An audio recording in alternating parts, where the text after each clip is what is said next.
Good morning, goddammit, Piss and Vinegar Day 296. So, reasons to do arm wrestling training, specifically weight training around arm wrestling, even if you don't do arm wrestling.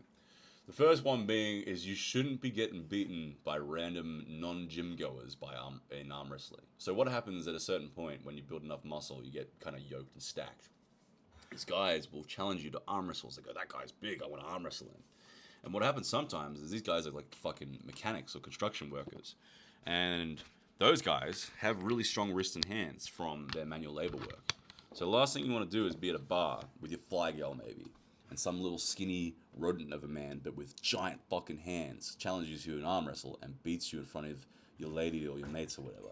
When you're this big, hulking, buffed out dude, that's very humiliating. And then it's like, well, what's the point of even lifting weights, bro? Like, you fucking lost an arm wrestle. So, fucking definitely do arm wrestling training for the one, just one use case, the singular use case of the one time a guy challenges you in an arm wrestle, so you can beat them really easily. Because, yeah, you don't want to be like, having fucking 18-inch pythons, brother, training for fucking 10 years doing bicep curls and bench presses, and then some skinny little man fucking annihilates you with their retard strength from using a wrench 8 hours a day. That would not be great. And that's happened to me before. I remember years and years ago, like 8 years ago, I was at a bar and some little skinny tradie guy beat me. And luckily, I didn't have a girlfriend because I'm an incel.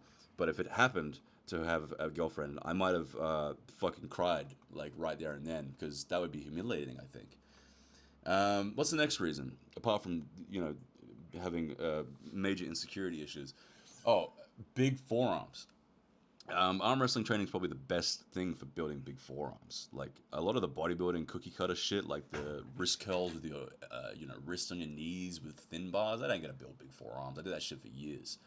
Yeah, nah, that doesn't build big forearms.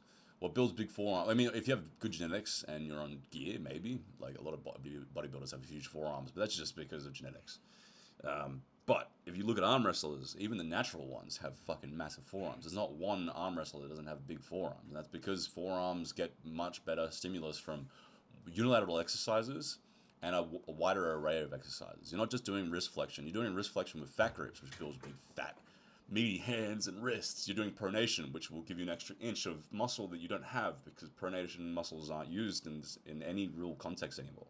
Uh, Wrist flexion, extension, ulnar deviation, supination. You're doing so many more of the forearms fucking natural movement patterns. You're going to get more muscle.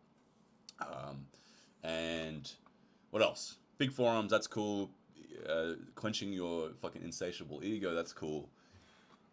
Wrist health is another really big one. If you have more sort of well-rounded strength in your forearms and wrists, you're not going to deal with wrist injuries as much. I used to have to wear straps when I bench press and overhead press because the pain would my wrist would hurt a lot.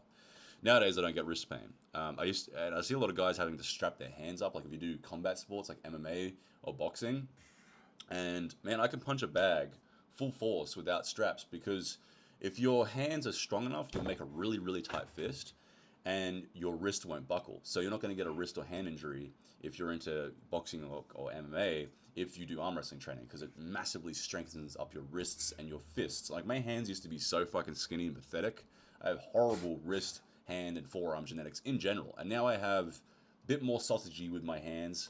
My wrists are about a half an inch to an inch thicker than they used to be from just arm wrestling training, the bone density and the tendons and all that kind of shit.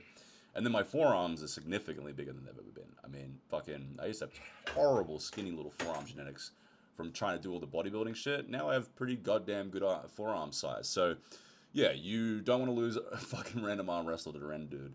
You want big forearms, and you want nice wrist health, especially if you do combat sports.